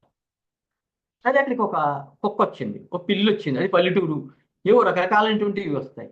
వాటిని వారించాలా వద్దా? ఇతను తల్లి ఏమని చెప్పింది? కాకులు వస్తాయి చూస్తూను అని చెప్పింది. కాకులనే చెప్పింది. మరి కాకు మొదలైనవి ఏం చెప్పలేదు కదా. అని చేత పిల్లి వచ్చినా కుక్క వచ్చినా ఇంకేం వచ్చినప్పటికీ ఇతను ఊరుకోవాలి. ఎలా ఊరుకుంటున్నాడా? ఊరుకోవడం లేదు. ఏ వచ్చినప్పటికీ కూడా పెరుగును ముట్టుకోపోతుంటే వాటిని వారిస్తున్నాడు. అంటే ఇక్కడ ఏంటన్నమాట, తల్లి యొక్క మాటల్లో ఉన్న తాత్పర్యాన్ని తీసుకుంటున్నాడు. ప్రతిభ అనే ఒక లక్షణం ఉంటుంది, అది లోతుగా వెళ్ళలేము ఇప్పుడు మనం. ఆ ప్రతిభ అనేటువంటిది పూర్వజన్మ నుంచి సంక్రమిస్తుంది అన్నమాట. చేపలకి ఎవరికో కూడా శిక్షణ ఎవరు ఇస్తుంటాయి.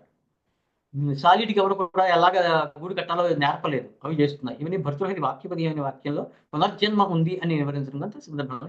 కాబట్టి ఈ కుర్రాడు ఏం జరిగింది, పూర్వజన్మ నుంచి వచ్చినటువంటి ప్రతిభ అనే లక్షణం మనసులో ఉంటుంది. దాని చేతనం వాక్యార్థం ఏ రకంగా తీసుకోవాలి, ఏం తీసుకోవాలి అంటే కాకుల నుంచే రక్షించాలా, కాకులు మొదలైనటువంటి ఏవైనా సరే దాని నుంచి రక్షించాలని కాకులు మొదలైన వాటి నుంచి రక్షిస్తున్నాడు. బాలుడు అన్నాం, ఎందుకన్నాం, అతను ఇలాంటి నాలాంటి ఉపన్యాసాలు అక్కడ వినలేదు, శాస్త్రాల్లోని వాటిలో ఎట్లా అతనికి ఏం శిక్షణ ఎవరు ఇవ్వలేదు, కానీ అతనికి అర్థం తెలుస్తోంది. తాత్పర్యం అంటే అర్థం అది. వాచ్యార్థమే కాకుండా కాకులే కాకుండా కాకులు మొదలైనవి ఏమొచ్చినప్పటికీ కూడా నువ్వు పెరుగు రక్షిస్తుండు, ముట్టుకున్నప్పటికీ కూడా అది కర్మకు వైకల్యం వస్తుంది, అది ఇంకా వాడడానికి వీల్లేదు. దీని ఇంకా ఆయుర్వేదంలో వాటిలో చాలా ఉన్నాయి, లోతుగా మనం వెళ్ళాం ఇప్పుడు. అందుకోసం ఈ తాత్పర్యం ఏమిటనేటువంటి తీసుకోవాల్సి ఉంటుంది. విషం తిను, వాడి ఇంట్లో మాత్రం భోజనం చేయకో అన్నాడు. విషం భుంక్ష్వ మాచాస్య గృహే భుక్తా. ఇది భుంక్తా అన్నారు చాలా మంది, ఆ శబ్దం తప్పు, భుక్తా అని ఉంటుంది. అంటే ఇప్పుడు ఏంటి, వాక్యార్థం తీసుకున్నాం, విషం తిను, సరే విషం తినేసాడు. ఇంకా తర్వాత నువ్వు వాళ్ళ ఇంట్లో భోజనం చేయడం చేయకపోవడం చర్చకు వస్తుంది, అసలు పోయింది మొత్తానికి. అంచేతన ఏంటంటే వాక్యార్థం ప్రతి చోట ఉన్నదన్నట్టుగా తీసుకోకూడదు, తాత్పర్యం తీసుకోవాలి. మనసులో అతను ఏమనుకుంటున్నాడు, ఏం చెప్పగలుగుతున్నాడు అనేటువంటి తీసుకోవాలి. తాత్పర్య వృత్తి అంటారు దీన్ని. అభిధా లక్షణ వ్యంజన అయిన తాత్పర్యం. అలంకార శాస్త్రంలో దీని గురించి పెద్ద చర్చ ఉంది. సరే వచ్చాడు, పట్టుకున్నాడు, ఎప్పటికీ వదలలేదు. ఏం చేయాలో తెలియదు. ఇంతక నుంచి ప్రార్థన మొదలెట్టాడు. నేను 9వ క్లాస్లో ఈ పద్యం చెప్పాను అప్పట్లో. ఎవ్వనిచే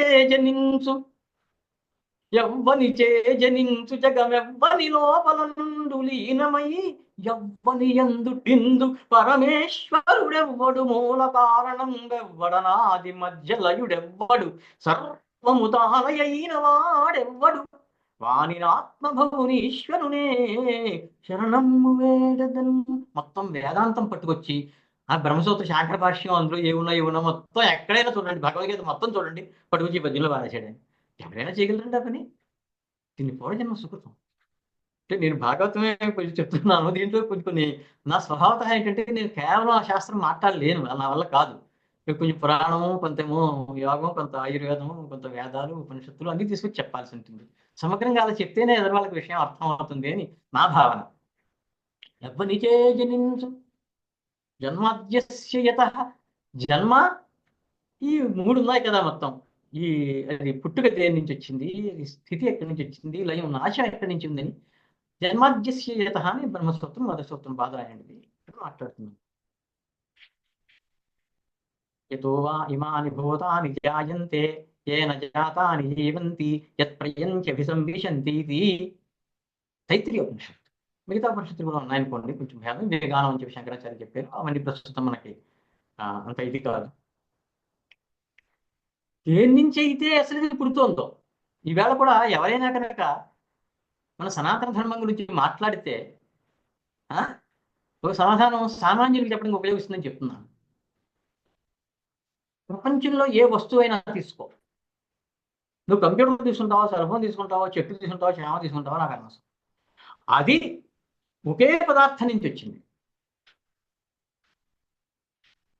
పుట్టాడు, మంచి పెరిగాడు, కొంచెం చెట్టు ఇంకొక 100 ఏళ్ళు, 50 ఏళ్ళు, 10 ఏళ్ళు ఎక్కువ ఉండొచ్చు, తక్కువ ఉండొచ్చు, అంతే తప్ప విశేషమైన జాయతే అస్తి విపరిణమతే వర్ధతే అపక్షీయతే వినశ్యతే అని చెప్పి 6 షడ్భావ వికారాలని చెప్పి నేను నిరుక్త శాస్త్రంలో చెప్పాను. అది అలా మారుతూనే పెడుతుంది అనమాట. శనిగా మాత్రం అక్కడ ఉంటాడు. మరి లేకపోతే అన్నం అంటే అర్థం ఏంటన్నాడు, అద్యతే అంతిచ భూతాని తస్మాదన్నంతృచ్యత ఇది తైత్రీయం బ్రహ్మాండోలి. ఏమండి, అన్నం అనే శబ్దంకి అర్థం ఏం చెప్పారండి? తినబడిది అన్నం అండి. తింటే ఏమవుతుందండి? పెరుగుతుంటాడు. అంటే తింటూ పెడితే పెరుగుతూ పెడతాడా? చాలా జాగ్రత్త ఆలోచించి చెప్పాలి. తింటూనే ఉన్నాడు, మరి పెరుగుతాడు కదండి. చిన్నపిల్లాడు ఇళ్ళ బాల్యం, ఏదో కౌమారం, యవ్వనం, వార్ధక్యం అక్కడక్కడ 40 సంవత్సరాలు దాటిన తర్వాత అదే అన్నం తింటున్నాడు, కానీ క్షీణించిపోతున్నాడు. శరీరంలో శక్తి క్షీణిస్తుంది, కండరాలు తగ్గిపోతున్నాయి, గబగబా నీళ్లు తాకూడదు, గబగబా తినకూడదు, ఇలాంటి రకరకాలైనటువంటిది. ఆయన దేవుని నేను నమ్మనండి అన్నాడు. నేను జ్వరాన్ని నమ్మనయ్యా అన్నాను. నేను 70 ఏళ్ళ నుంచి ప్రయత్నం చేస్తున్నా, జ్వరం రావట్లేదు, ఎంతమంది అంటే చెప్పలేకపోతున్నా, ఎలా వస్తుందో. సరే దానికన్నా నువ్వు జయం నమ్మకపోతే పంపే మునిగిపోదు, భాగవతం చెప్తోంది. ఏమని? వైరభక్తి అనేటువంటిది ఉంటుంది, వాళ్ళు ద్వేషించకూడదు. వాళ్ళు నేను దేవుని నమ్మను, అది లేదు ఇది లేదు అంటుంటారు. వాళ్ళని ద్వేషించడం కానీ గోకిన వాళ్ళు ఏదైనా అనడం కానీ ఈ భగవద్గీత కూడా చెప్తుంది కదా, బుద్ధిభేదం జనయేత్ అజ్ఞానాం కర్మ సంగినాం. రకరకాల జనాలు రకరకాల దేవుళ్ళని వాళ్ళని వీళ్ళని పూజిస్తూ చేస్తుంటారు. వాళ్ళ ఎందుకు బుద్ధిభేదాన్ని పుట్టించకూడదు, వ్యతిరేక భావాన్ని పుట్టించేలా చేయకూడదు, అది పద్ధతి కాదు అని చెప్పి. అందుకోసం ఇక్కడ ఏం చెప్తున్నాం అన్నమాట, ఈ అన్నం అన్నప్పుడు అది తింటున్నాడు అన్నం 47 దాటే అతను క్షీణించిపోతుంది, శరీరం చచ్చిపోతున్నాడు. అంటే ఉపనిషత్తు ఏముంటుంది, అద్యతే తినబడుతోంది కాబట్టి అన్నం, అత్తి తినేస్తుంది, అదభక్షణ ధాతువు. అత్తి అది తినేస్తోంది వీణ్ణి.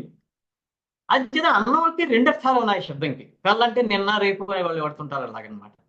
అందుకోసం ఈ నియమాల దగ్గరికి వచ్చేసరికి ఈ ఏన భూతాన్ని జాయంతే యత్ ప్రయంతి అభిసంవిశంతి, మళ్ళీ దాంట్లోకే మళ్ళీ కలిసిపోతున్నాయండి అంటుంది ఉపనిషత్తు.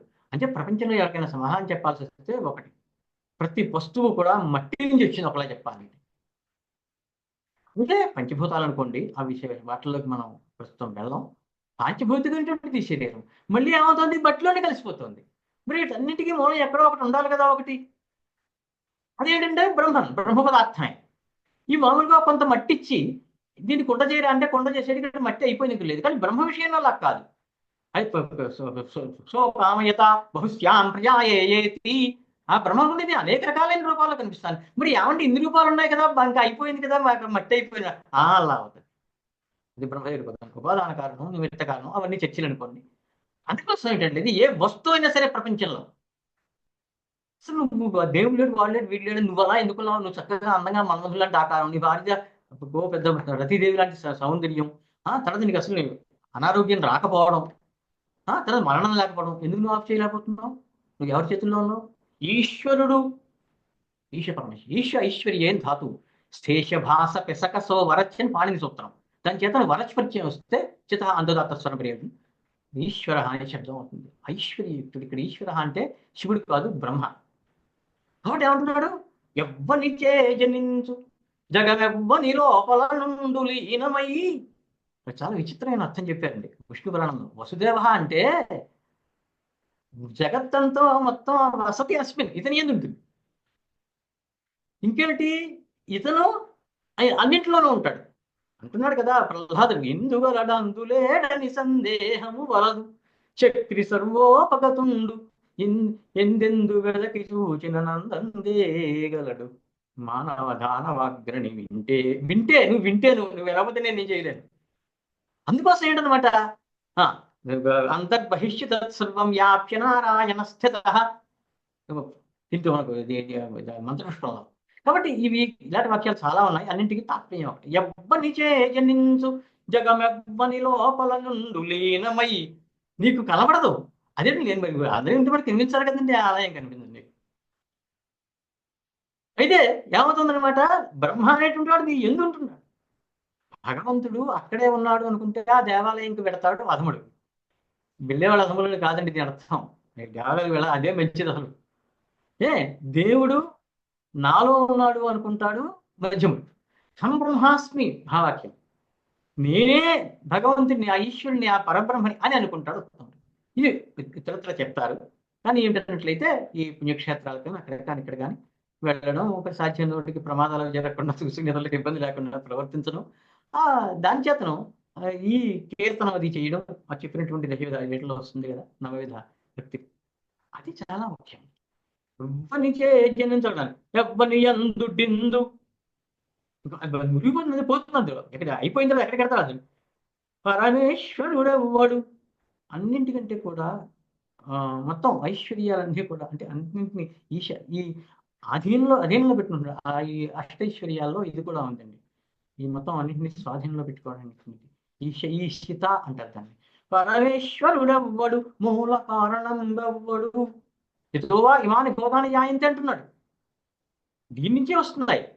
తస్మాత్మన ఆకాశ సంభూత ఆకాశాద్ వాయు వాయురగ్ని అగ్నేరాపహద్య పృథివీ పృథివ్యా ఓషధయ ఓషధీభ్యోన్నం అన్నాత్ పురుష తెలిసిన తైత్రీయం. అందుకోసం ఏంటంటే పరమేశ్వరుడెవ్వడు మూల కారణం ఎవ్వడు అనాది మచ్చలయుడెవ్వడు. ఇక్కడ ఏమనుందంటే శాంతి పర్వంలో చెప్తారు, వాక్యప్రియం వ్యాకరణం మహాభాష్యం మీద వ్యాఖ్యానం దాంట్లో అనాది నిధనం బ్రహ్మ. శాంతి పర్వంలో కూడా అక్కడి నుంచి ఈయన తీసుకున్నాడు వాక్యప్రియ గారుడు. ఆది మధ్య అంతమా మూడు కూడా లేవు అసలు. మనం కాలం అంటుంటాం, కాలం అనేది ఉందా? లేదు. ఎవరు చెప్పారు కాలం ఉందని? కానీ మరి లోక వ్యవహారానికి కావాలి కాబట్టి కాలం ఉంది. కాలం ఉందన్నావు అనుకో, ఎప్పుడు మొదలైంది? దాని మధ్య ఎప్పుడు, అంతం ఇప్పుడు చెప్పు నువ్వు అంటే ఎవరు చెప్పలేరు. అది మరి కాలం అంటే ఏంటండి? అది మాయాశక్తి. బ్రహ్మకి ఈ సృష్టి నడిపించాలి, చెయ్యాలి, వాటి కర్మవశాత్తు నడిపిస్తుంటుందని చెప్పని ఒక కోరిక, దానికి శక్తి కావాలి కదా, అది మాయాశక్తి. ఆ మాయాశక్తిలో దిక్కు, దేశము, కాలము అనేటువంటివి తప్పనిసరిగా కావాలి. లేకపోతే వ్యవహారం నడదు. ఇప్పుడు మహాభారతం యుద్ధం జరుగుతోంది, ఏ శ్రీకృష్ణుడు మహాభారత యుద్ధాన్ని ఆపలేడా? ఒక్కసారి సుదర్శన చక్రం ఎత్తి ఎవరు రాకడంటే ఒకడు ఉండడు అక్కడ. చేయలేడా? శ్రీకృష్ణుడిగా శక్తి లేదా సాక్షాత్తు? ఆ? చెయ్యడు. నీకు ఏం కావాలి? బండి తోలమంటావా? తోలుతాను. అది అలా జరుగుతోందండి. వాళ్ళు చచ్చిపోతే అంటున్నారు. ఈ జన్మమరణాలు నేను లేవండి. ఆత్మ ఆత్మనిత్యం. జన్మమరణాలు ఉన్నాయనుకుంటేనే ఇంతటి చిక్కాకులు పాకాకులు గందరగోళం వస్తాయి. కాబట్టి సకల వికలో వేతి అని అధ్యాస భాషలో శంకరాచార్యులు అంటారు. ఎవరికో వాళ్ళ ఇంట్లో ఎవరికో ఉద్యోగం వస్తే వీడు అయ్యి బాబోయ్ వీడికి ఏదో పెద్ద వచ్చినా ఇదైపోతున్నాడు సకలం. వాళ్ళ ఇంట్లో ఏదైనా నష్టం జరిగితే దొంగతనం చేస్తాడు, అయ్యో అని వీడు అయిపోతున్నాడు. ఏమిటయ్యా ఇదంతా అంటే అది సరిగ్గా ఆత్మజ్ఞానం లేకపోవడం మూలాన్ని, వేదాంతం చదువుకోకపోవడం మూలాన్ని కూడా.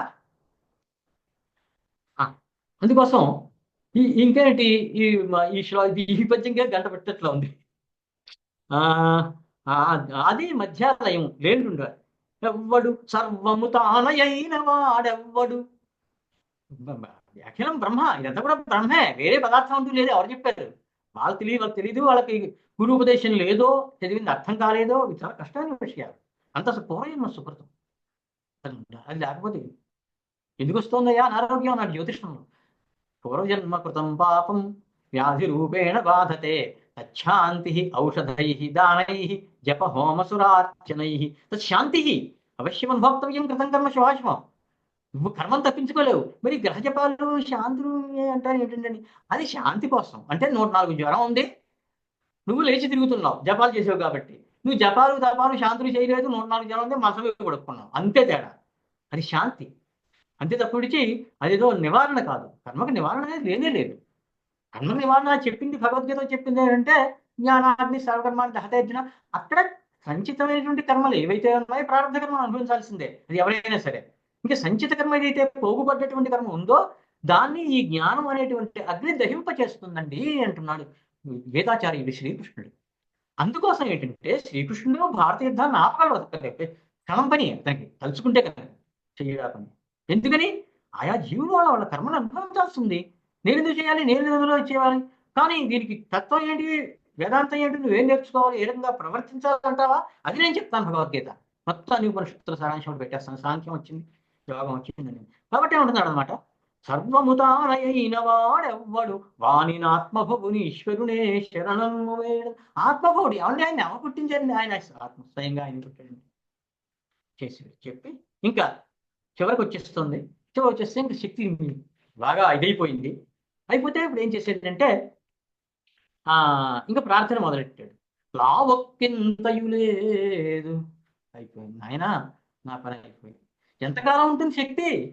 లావొక్కింతయు లేదు ధైర్యము విలోలం వయ్యే ప్రాణంబులా ఠావుల్ దప్పెను మూర్ఛ వచ్చి తనుండస్సెన్ శ్రమం వయ్యడిన్ నీవే తప్పని తప్పరం వెరుగ మన్నింపందగుందీను నిన్ రావే ఈశ్వర ఆవవే వరద సంరక్షింపు భద్రాత్మగా.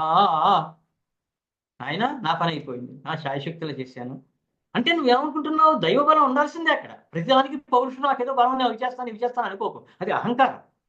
అది కర్మవశాత్తు నీ విధివశాత్తు ఎలా ఉందో నడుస్తాం తప్ప విడిచి నువ్వేదో పెద్ద చేశానని చెప్పిన అహంకారాన్ని పెంచుకుంటే అది అజ్ఞానం. కుదరదలాగా నడవదు. భగవంతుడు ఏ కావాల్సిందే నీకు. అది వినడంతో ఈయన ఏదో మాట్లాడుతున్నాడు, చేస్తుంటే అక్కడికి ఇతను ఎలా ఏడుస్తున్నాడని మీద వచ్చింది.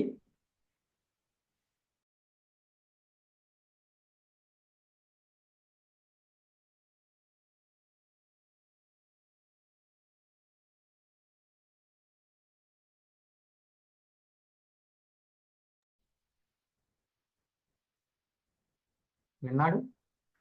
మొదట్లో చెప్పాడు కదా, శ్రీకైవల్య పదం అక్కడ చెప్పాడు కదా, రక్ష చేస్తానే అన్నాడు అంతే, ఎక్కడున్నా సరే ఈ మాట విన్నాడు.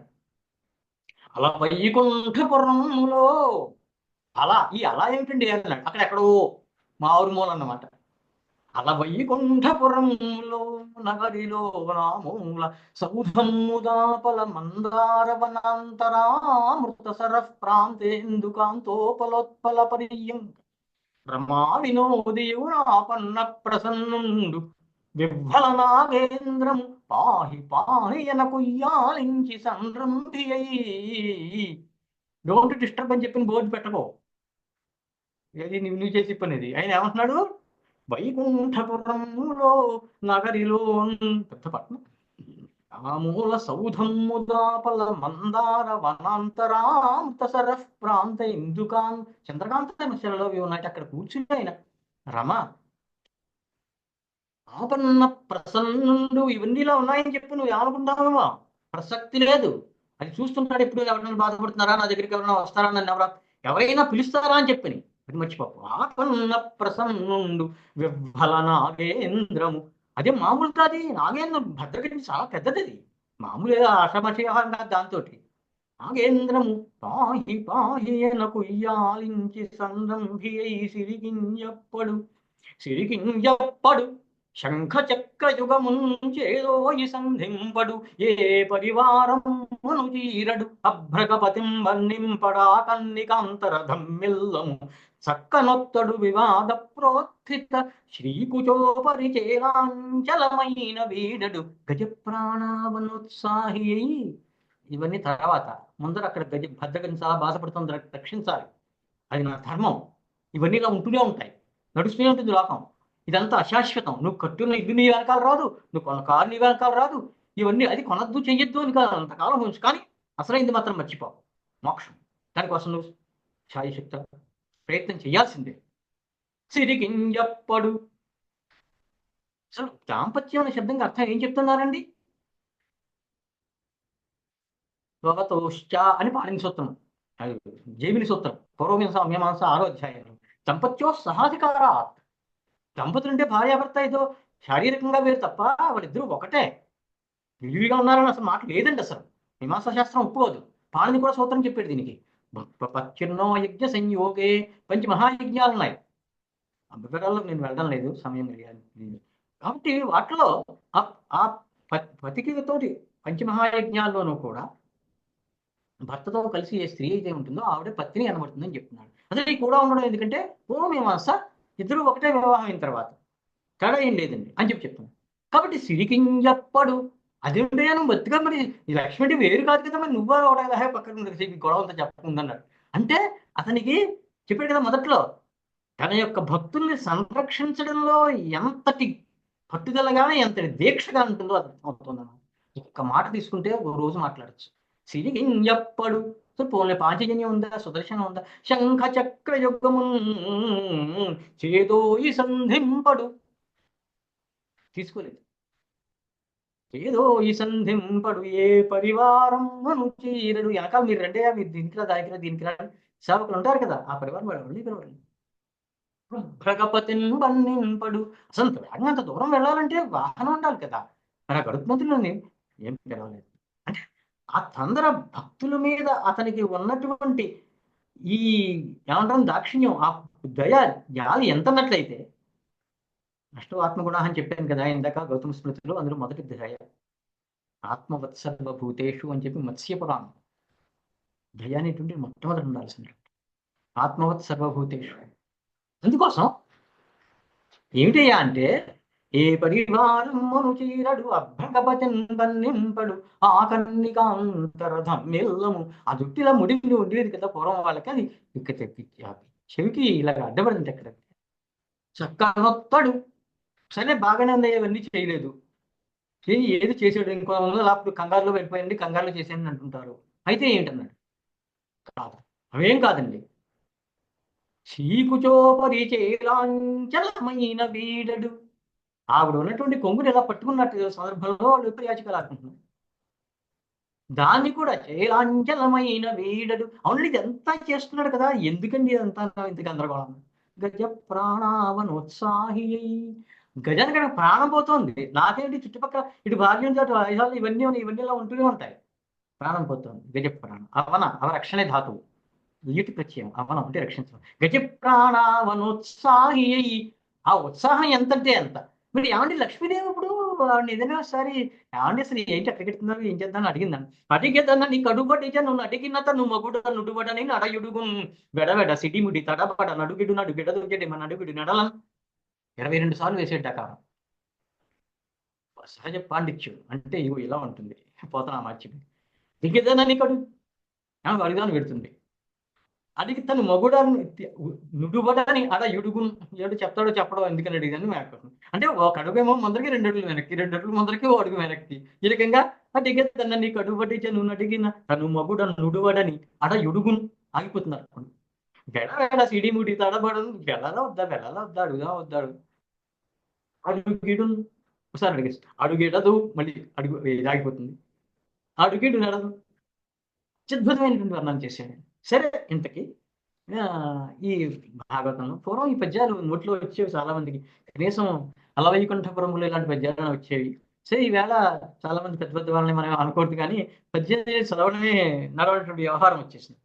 అయితే ఇది చెప్తున్నాడు బాగానే ఉంటుంది. ఏమండి మీరు ఈ భక్తి గురించి చెప్తున్నారు కదా, చెప్పినప్పుడు అందులో కలడందురు దీనుల ఎడ కలడందురు దీనుల ఎడ కలడందురు పరమయోగి గణముల పాలిన్ కలడందురన్ని దిశలను కలడు కలండండి వాడు కలడో లేడు అంటే సందేహం వచ్చేస్తుంది. నువ్వు ఎంత చెప్పినప్పటికీ అసలు ఇంత చేస్తున్నప్పటికీ రాగలేదు చేయడం లేదు అంటే ఇంకా నిరుత్సాహం వచ్చేస్తుంది. దాంట్లో అలాంటి మాటలు వస్తాయి. కలడు ఉన్నాడా లేడా అని అనుమానం వచ్చేస్తుంది. కానీ ఉన్నాడు మనసులో దృఢంగా నిశ్చయం ఉంది. అయితే నేను చేసేదంటే ఇంకో వేరే అధ్యాయంలో ఈ గోపికా వస్త్రాపహరణం అని చెప్పి ఉంటుంటారు. అక్కడ గోపికలు వచ్చి చెట్లని చేమల్ని కూడా అడుగుతున్నాయి. ఏమండి వీళ్ళు ఇలా ఉంటాడు, ఒక అతను నల్లగా ఉంటాడు, కొంచెం ఇలా ఉంటాడు, అలా ఉంటాడు, ఆయన కానీ మీ దగ్గరికి చుట్టుపక్కలకి ఎక్కడైనా వచ్చాడా, మా బట్ట ఎత్తుకుపోయాడు దిక్కుమాలని గొడవ, ఏం చేయాలి అసలు ఏమిటి అని చెప్పి వీళ్ళు అడుగుతారు అన్నమాట. నల్లనివాడు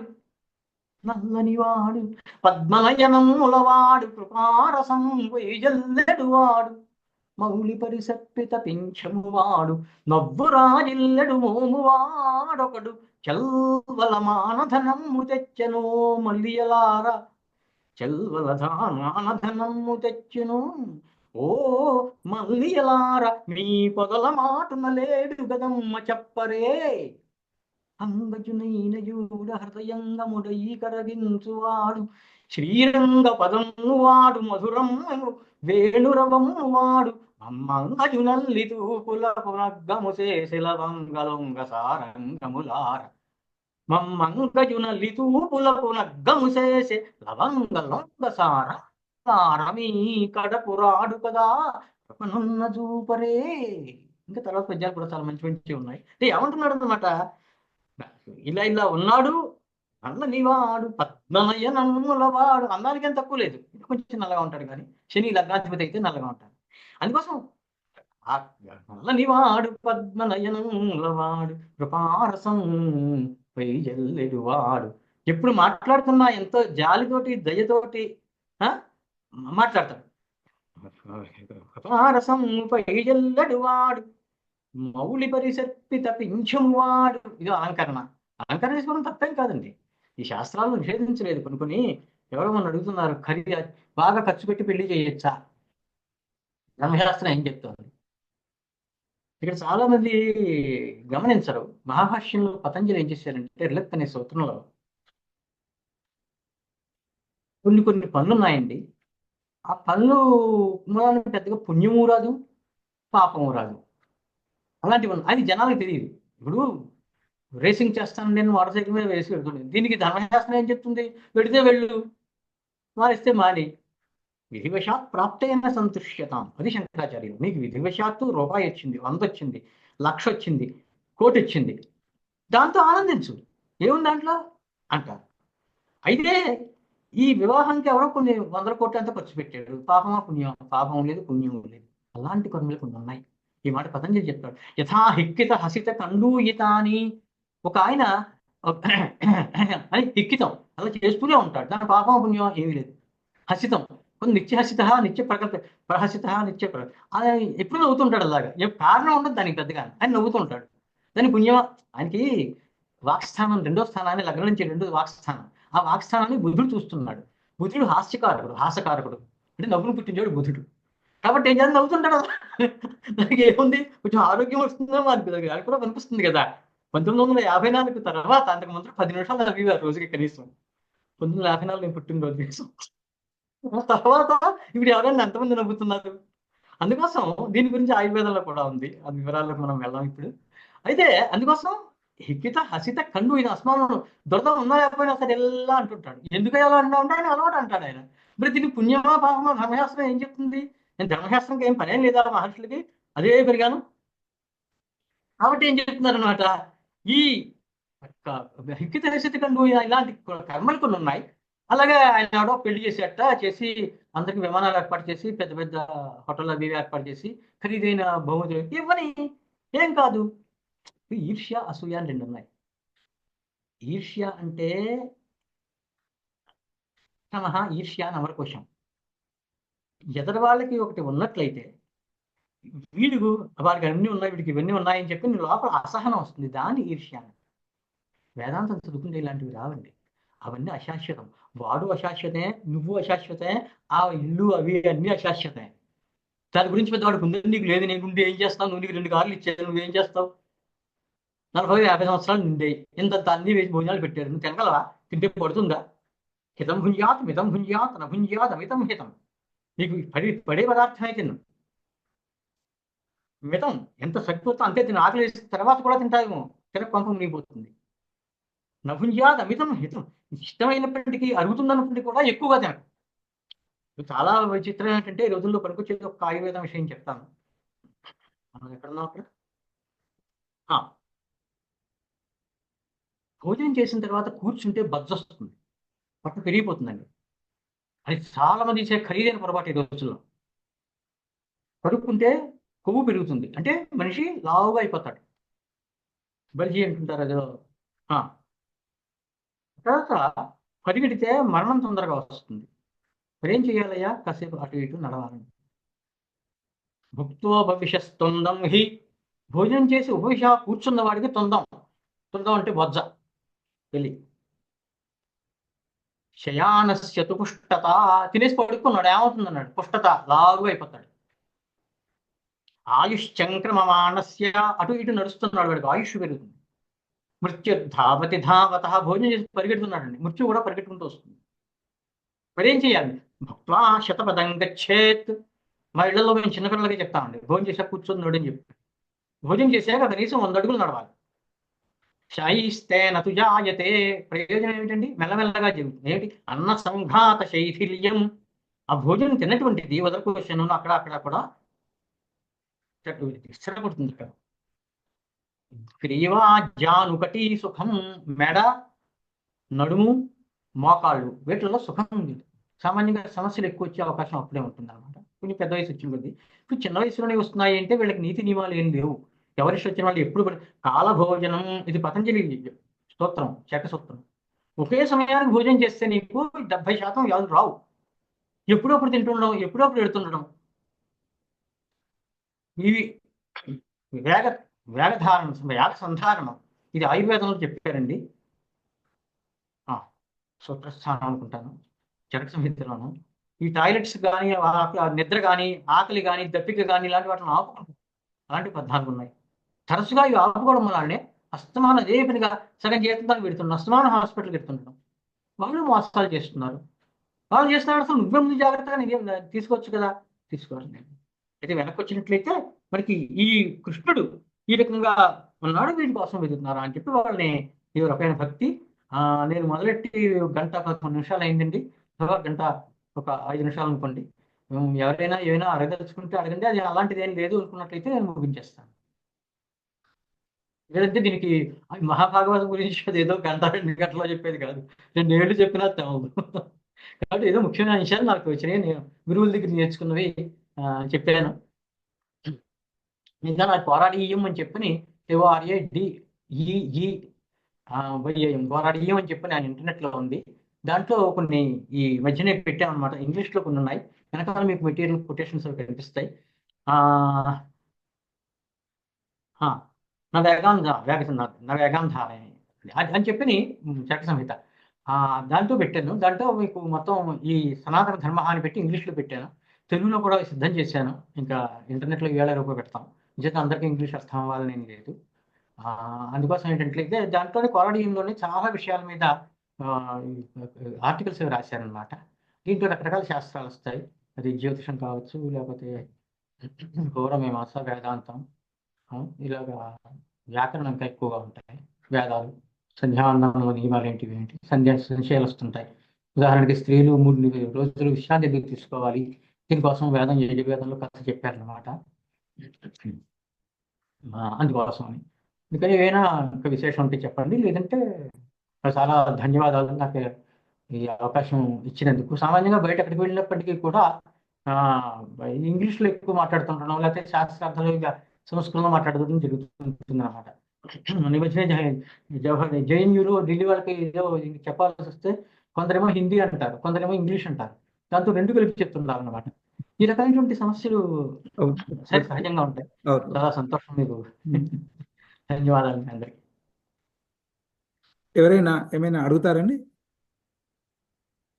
తెలుసుకోవడానికి అంటే ఎందుకంటే సార్ కానీ ఏ శాస్త్రం అయినా కూడా పురాణాల సందేహాలు ఏంటండి అన్నారు.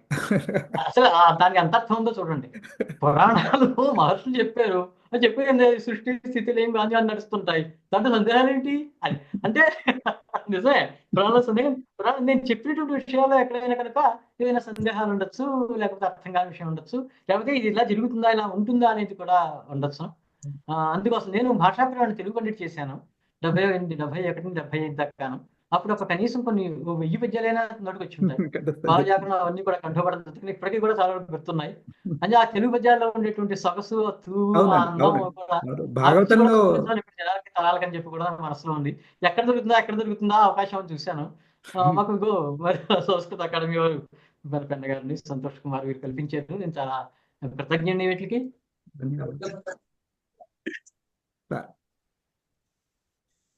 ఏదైనా అడుగుతున్నారా ఎవరైనా? వెనకాల నుంచి వినిపిస్తుంది.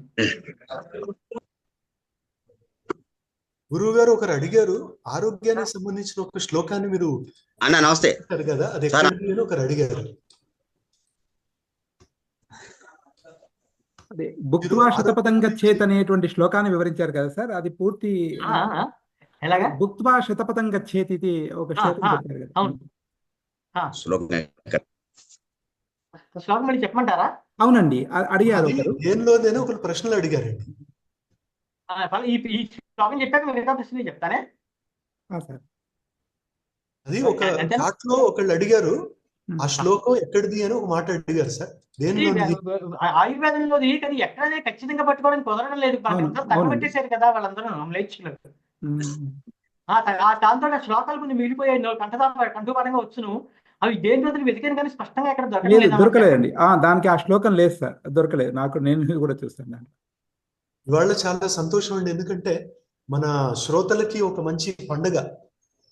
మన సంస్కృతంలో తెలుగు మీరు విన్నారు కదా, అద్భుతమైన ధారా ప్రవాహంతో అసలు వ్యాఖ్యానంలో కొరడా జరిపించినట్టుగా వారు మాట్లాడడం మనందరికీ తెలుసు.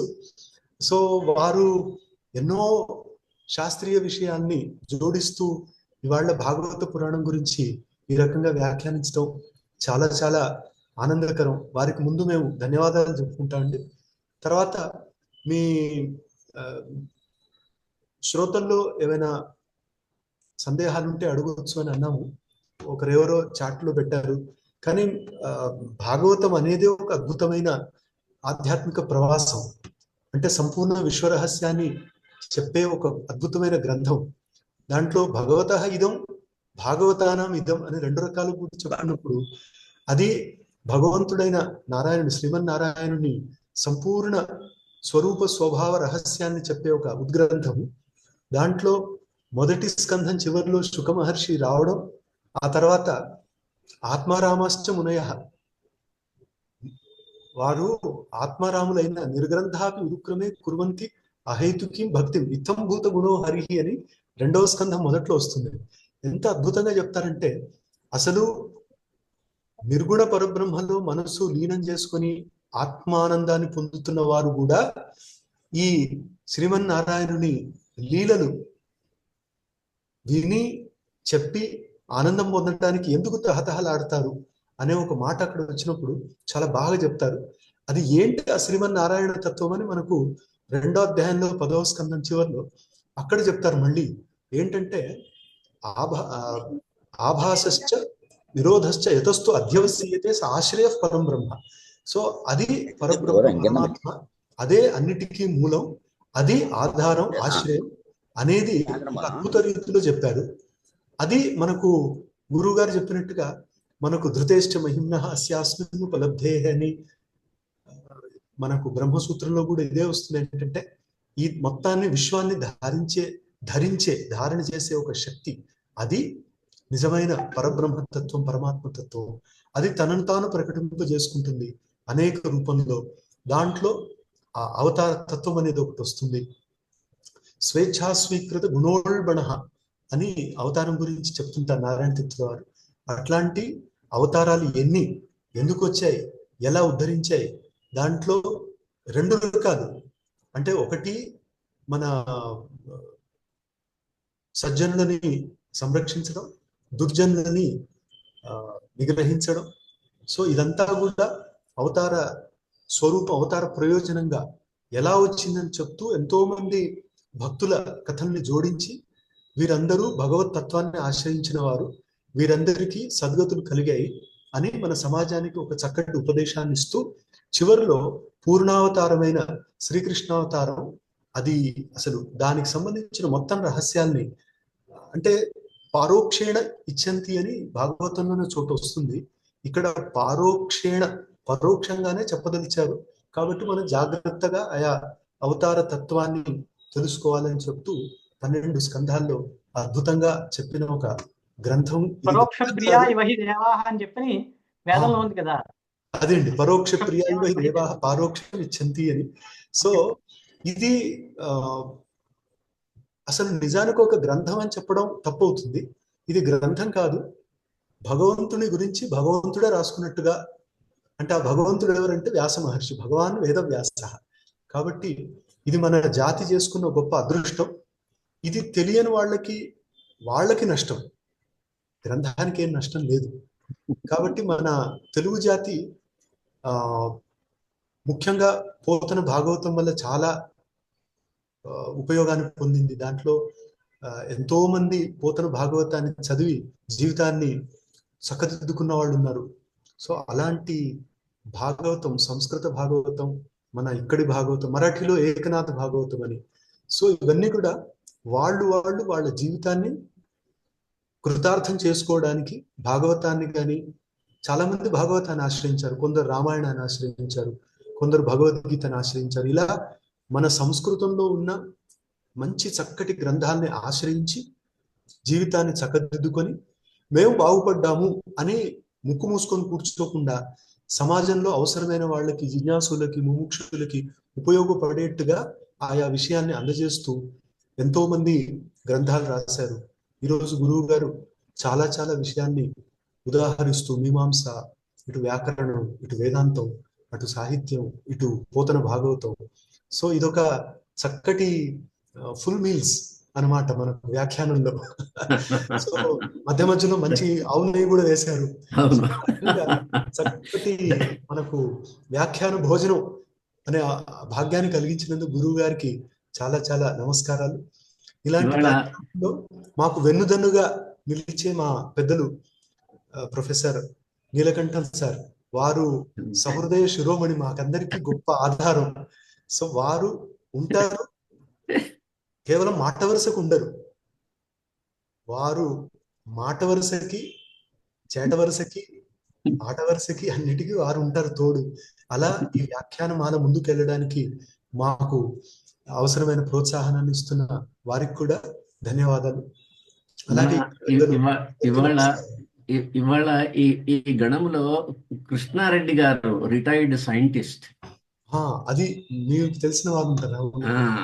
వారు పోతన భాగవతం సంపూర్ణంగా పీపీటీ ప్రజెంటేషన్ ద్వారా తయారు చేశారు వారు సంపూర్ణంగా. నమస్కారం సార్ కృష్ణారెడ్డి గారు. నమస్కారం అండి. కృష్ణారెడ్డి గారు ఒక్కసారి మీరు ముఖారవిందాన్ని చూపించాలి సార్. కృష్ణారెడ్డి గారు, సురేఖ గారు వర్తంతి యాత్ర నశ్రూయతే ఇవ దృశ్యతే. సురేఖ గారు అన్మ్యూట్ చేసుకోండి సార్. మాట్లాడుతున్నారా? నమస్కారం అండి అందరికి. నమస్కారం సార్. కృష్ణారెడ్డి గారు నమస్కారం అండి. నమస్కారం. భాగవతంలో అద్భుతమైన కృషి చేసినందుకు మీకు ధన్యవాదాలు. తర్వాత చాలా చాలా అభినందనలు సార్. కేవలం పీపీటీ ప్రజెంటేషన్ కాకుండా దాంట్లో ఉండేటువంటి ఛందస్సు, తర్వాత గానం అన్నింటితో పాటు సంపూర్ణంగా పోతన భాగవతం అది చాలా చాలా ధన్యవాదాలండి. కోరాడ వారికి తెలియాలనే ఉద్దేశంతో వీరిని పరిచయం చేస్తున్నారు. ఎందుకంటే కోరాడ వారికి చాలా గొప్ప గొప్ప పద్యాలన్నీ పాడి వినిపించారు. ఆ పద్యాలు మీరు కూడా వినిపించాలి సార్ ఎప్పుడైనా. వినాలి. మీ గొంతుతో కొన్ని పద్యాలు రికార్డ్ చేయాలని ఉంది. మీరు ఇప్పుడు రికార్డింగ్ కూడా మంచి ఎక్విప్మెంట్ తెచ్చారని విన్నాను. నీలకంఠం గారు ఇప్పుడు వారు పూర్తిగా మన కోసం సమయం కేటాయించగలరు. దాంట్లో ఏంటంటే ఇంతకుముందు భాగవతంలో అంతా అర్థతాత్పర్యాలు ఉండేవి, ఛందస్సు ఉండేది. కాకపోతే చాలా అలంకారాలు ఉన్నాయి. ఏ గ్రంథంలో కూడా ఇన్ని అలంకారాలు ఉన్నవని నేను అనుకోను. ప్రతి పద్యంలోనూ అలంకారం ఉంది. అయితే 2 PhDలు చేశారు అలంకారాల మీద అన్నమాట. అవి కూడా నాకు ఇంకా తక్కువే అనిపిస్తున్నాయి. 1000 అలంకారాల వరకు ఉన్నాయి. నేను ప్రతి దానికి ఎలాంటి అలంకారం ఉందో చేద్దామని చూస్తున్నాను. నాకు అందులో అంత అనుభవం లేదు. కానీ అనుభవజ్ఞులు ఇస్తే ప్రతి పద్యాన్ని కూడా అలంకారం పెట్టాలని చూస్తున్నాను అన్నమాట. విశ్లేషణ, అలంకారం అది ఇప్పుడు జరుగుతుంది. ఇంకా చాలా సంతోషం. దాన్ని ఇంకా ముందుకు తీసుకెళ్లాలని నా ప్రయత్నం. ఈ సందర్భంగా మనం గుర్తు చేసుకోవాలండి, నీలకంఠన్ సార్ కూడా ఈ మధ్య కాలంలోనే రామాయణంలోని ప్రతి శ్లోకాన్ని చదివి దాంట్లో అలంకారాన్ని గ్రహించి విడిగా రాశారు. వారికి ఇప్పుడు చక్కటి చాలా చక్కగా మార్గదర్శనం చేయగలరు కూడా. రామాయణం కూడా నేను స్టార్ట్ చేశాను. ఎందుకంటే చూడవల్లి సాంబశివరావు గారు భాగవతం తర్వాత రామాయణం మొదలు పెట్టారు. వాల్మీకి రామాయణం అనమాట. వాల్మీకి రామాయణాన్ని అన్ని అర్థాలు చెప్తూ తాత్పర్యం అంతా అనమాట. సో అది కూడా నేను ఒక 100 శ్లోకాలు చేశాను. కానీ దాని తర్వాత ఆయన ఇంకా ఆగమని చెప్పారు. ఎందుకంటే దాని గురించి ఇంకా రాయవలసి ఉంది, తర్వాత మీరు చేద్దులే అన్నారు ఆయన. అస్తు సంతోషం సంతోషం. విశ్వేశ్వరరావు గారు, మీరు బెంగళూరు నుంచి విశ్వేశ్వరరావు గారు ఏమైనా చెప్తారండి? చాలా సంతోషం అండి. ఇది ఒక విందు లాంటి ప్రసంగం. చాలా సంతోషం మీరందరినీ చూసినందుకు. అద్భుతమైన ప్రసంగం అండి. ఎన్ని శాస్త్రాలు భాగవతం గురించి చెప్తూ కోరాడ వారు మా మధుసూదన్ అన్నట్టుగా కొరడా జలిపించి చెప్పాడు. కొరడాని శబ్దానికి 16 భాషల్లో కొరడాని అర్థం అండి. భాషలు ఉన్నాయి కదా,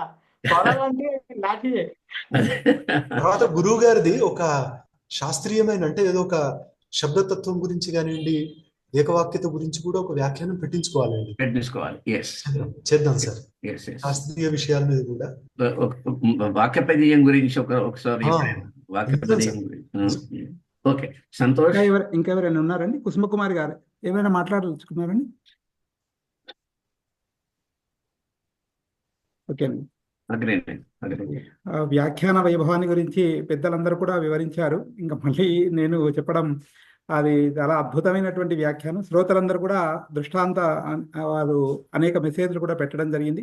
కాబట్టి అనేక శాస్త్ర సమ్మిళితమైనటువంటి శ్రీమద్ భాగవత పురాణాన్ని గురించి చక్కగా వివరించినందుకు ఆచార్య కొరాడ సుబ్రహ్మణ్యం గారికి హృదయపూర్వకమైనటువంటి ధన్యవాదాలను సమర్పిస్తున్నాను. అదేవిధంగా నీలకంఠం గారికి, తర్వాత విశాలాక్షి మేడం గారికి, తర్వాత వీరు భాగవతం చేసినటువంటి కృష్ణారెడ్డి గారికి అందరికీ కూడా హృదయపూర్వక ధన్యవాదాలు సమర్పిస్తున్నాను. ఈ సభకు నిర్దేశకులైనటువంటి పిన్నా మధుసూదన్ గారు, ఆచార్య పిన్నా మధుసూదన్ గారికి కూడా కృతజ్ఞతలను సమర్పిస్తున్నాను.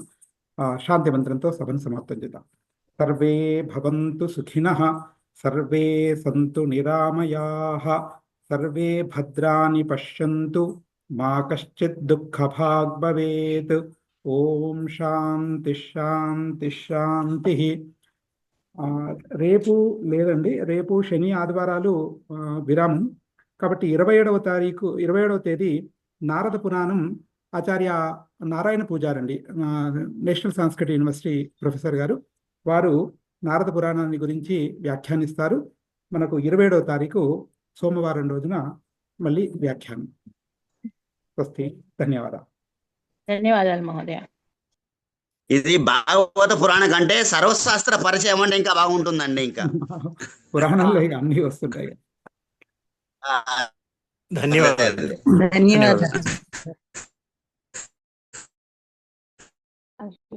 అయ్యో కిషోరమ్మ, సర్వేభ్యః నమస్కారः. నమస్కారం.